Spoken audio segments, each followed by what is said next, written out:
So, I've been seeing a lot of Elbaf talk lately, especially after coming off of chapter 1045 after Luffy humiliated Kaido by turning into a full-on giant and jump roping this man. So let's just get a moment of silence for Kaido real quick. I bet.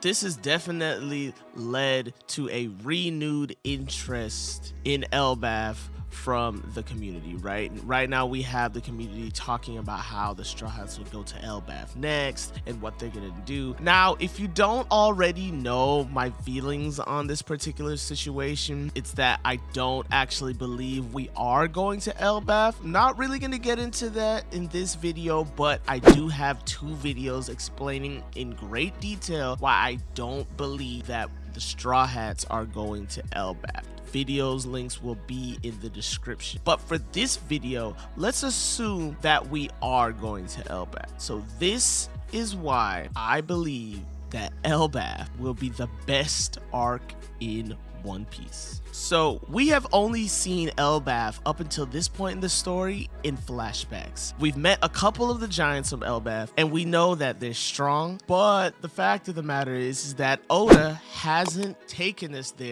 physically yet. And I do believe that this is because Elbaf is meant to be the very last island you get to before you get to Laugh Tale, or at the very least Lodestar. So this effectively makes them the gatekeepers of the One Piece. So I've never heard anybody talking about this. This is just out of my head. This is complete headcanon. But it's my theory that all along the giants of Elbaf will be the gatekeepers of Laugh Tale, effectively making them the ones that guard the One Piece. The giants are a force in the One Piece universe, so much so that Big Mom states in chapter 847 that if her plan to marry Lola to Loki had went as planned, then she would have enough power to beat all of the Yonko, including Whitebeard, and become the Pirate King. So they're definitely no joke. But this could mean a couple of things. On the surface,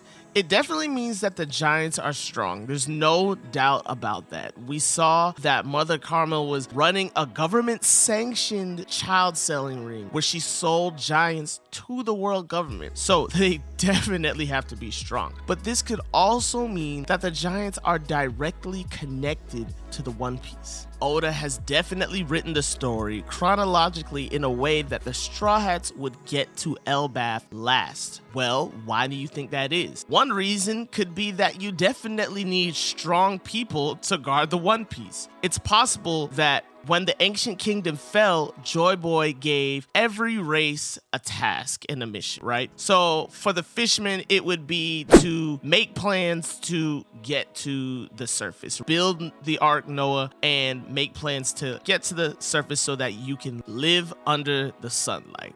For the samurai, it was to make the poneglyphs, write out a guide for our future descendants to be able to get to the One Piece. So for samurai, it was definitely to make the poneglyphs. And for the giants, it could have just been to guard the One Piece. What if the giants are the last thing standing between the pirates and the One Piece? I do believe that Roger, like Luffy, had the ability to make friends out of everyone. We see this not only with Whitebeard, but especially with Odin. I mean, first he wrecks Odin completely, then he has Odin basically begging to go with him and abandon Whitebeard's ship. So don't ask me.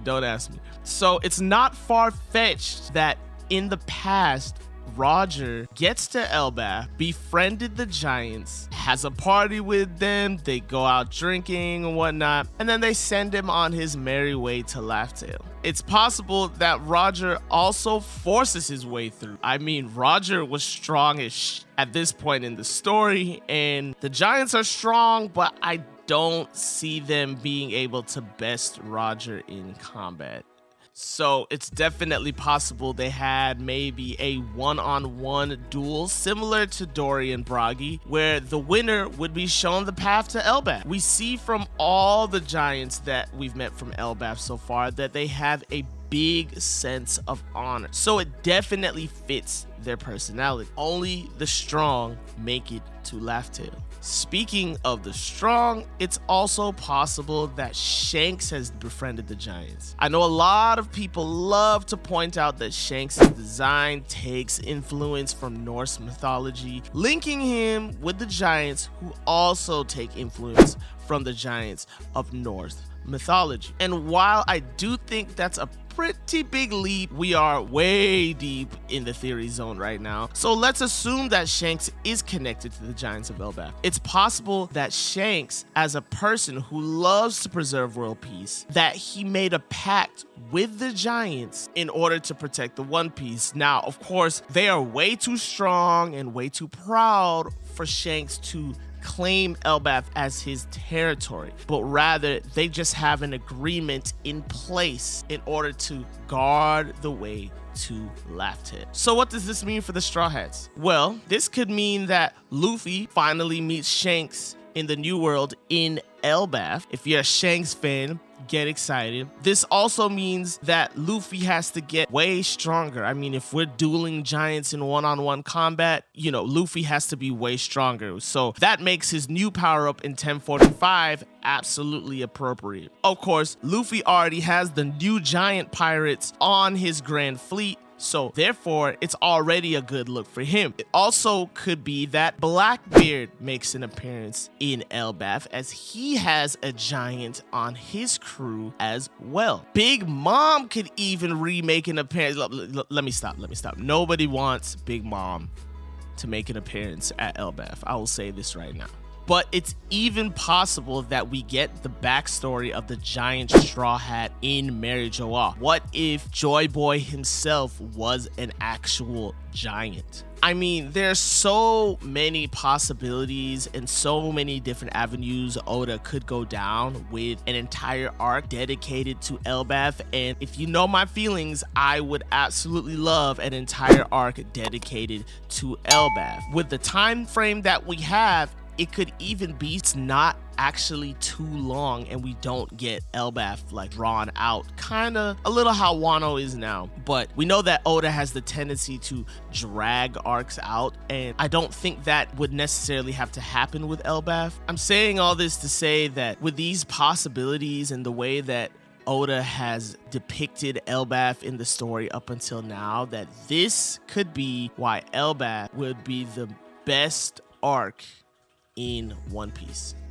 I'd like to thank everybody who made it to the video this far. Look, there's 2 videos in the top right corner right now that explain why I actually don't think we're going to Elbaf. So if you're interested in hearing my reasons as to why, make sure you check those out. Make sure you drop a like on the video. Definitely make sure to subscribe, yo. You gotta get that content, hit the notification bell, make sure you subscribe. Leave a comment down below. Do you think that Elbaf would be the best arc in One Piece? I definitely think it's a possibility if we get it, so let me know below. Hit me up on Facebook, Twitter. Yo, I'm on Discord now. Hit me up, links in the description. Stay safe, stay healthy, and I will catch you guys next time. Peace.